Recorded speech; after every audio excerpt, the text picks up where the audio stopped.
अनिल, उसकी पत्नी कविता और कैमरामैन रोहित तिरुवनंतपुरम में एक डॉक्यूमेंट्री की शूटिंग के लिए पहुंचे हैं। कई दिन की यात्रा के बाद वे थक चुके हैं और एक सुनसान टूरिस्ट लॉज में रुकने का निर्णय लेते हैं। अनिल हंसते हुए, आखिरकार हम तिरुवनंतपुरम आ ही गए। ये सफर कितना लंबा था, है ना कविता? कविता, हाँ, सच में। अब तो बस आराम करने का मन कर रहा है। लॉज का माहौल शांत था, सिर्फ पुरानी दीवारों से आती हल्की खड़खड़ाहट की आवाजें सुनाई दे रही थी।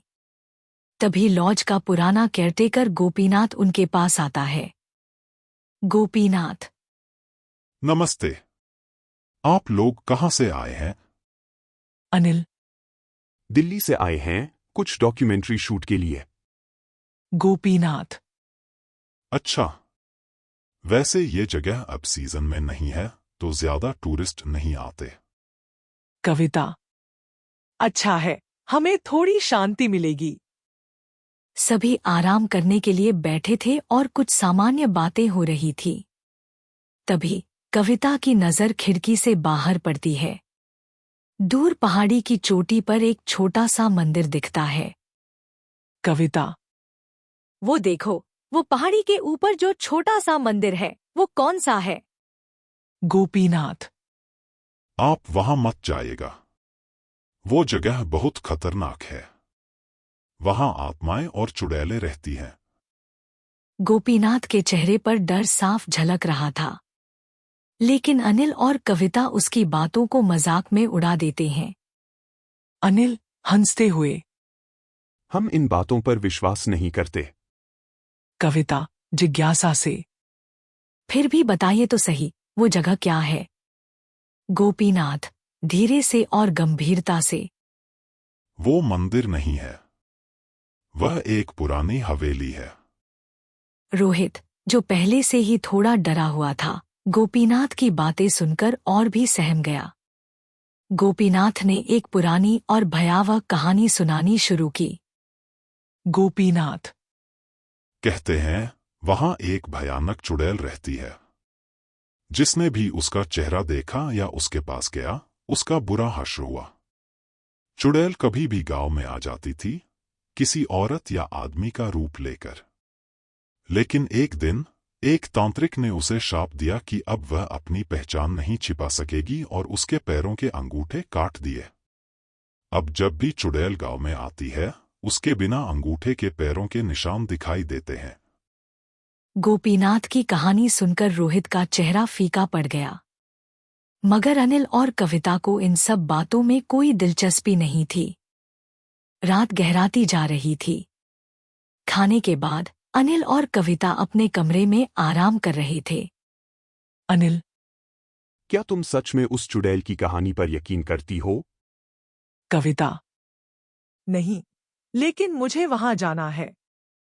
कविता की आंखों में एक अजीब सी चमक थी। वह दृढ़ थी कि उसे वहां जाना है। अनिल ने कुछ सोचकर सिर हिलाया और वे दोनों उस कथित मंदिर की ओर निकल पड़े। अनिल और कविता मंदिर जाते हैं, वहां 2 घंटे तक खोजते हैं, लेकिन कुछ नहीं मिलता।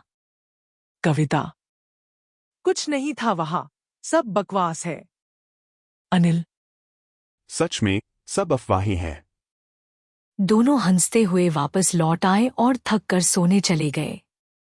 पर रात का अंधेरा अपने साथ कुछ भयानक लाने वाला था।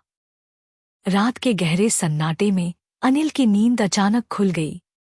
उसने देखा कि कविता बिस्तर पर बैठी धीरे धीरे गिनती कर रही थी। अनिल नींद में, ये तुम क्या कर रही हो कविता? कविता धीरे धीरे गिनती करते हुए, 1, 2, 3। अनिल, बस करो ये सब, सो जाओ। अनिल ने आंखें बंद कर लीं, लेकिन कुछ ही पलों में फिर से उसकी नींद खुली। कविता अब भी गिनती कर रही थी। 12,351, 12,352। अनिल थोड़ा चिढ़ते हुए, कविता, डराने की कोशिश मत करो, सो जाओ। अनिल को कुछ समझ नहीं आया। वह थकान में फिर से सो गया। मगर सुबह कुछ अलग ही होने वाला था। सुबह का सूरज उग चुका था।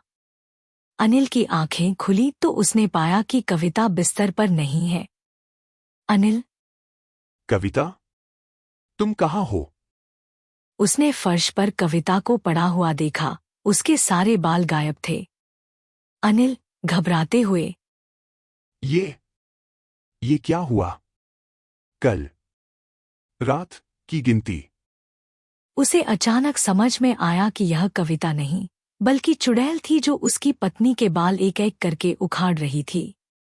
अनिल घबरा कर वहीं बैठ जाता है। उसकी आंखों से आंसू बहने लगते हैं।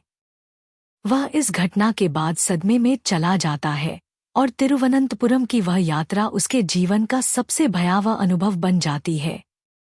अनिल अब हर रात उस डरावनी गिनती की आवाज सुनता है और धीरे धीरे वह मानसिक रूप से बीमार हो जाता है। वह दिन उसकी जिंदगी की सबसे बड़ी भूल बन जाता है, जिसे वह कभी नहीं भूल पाता।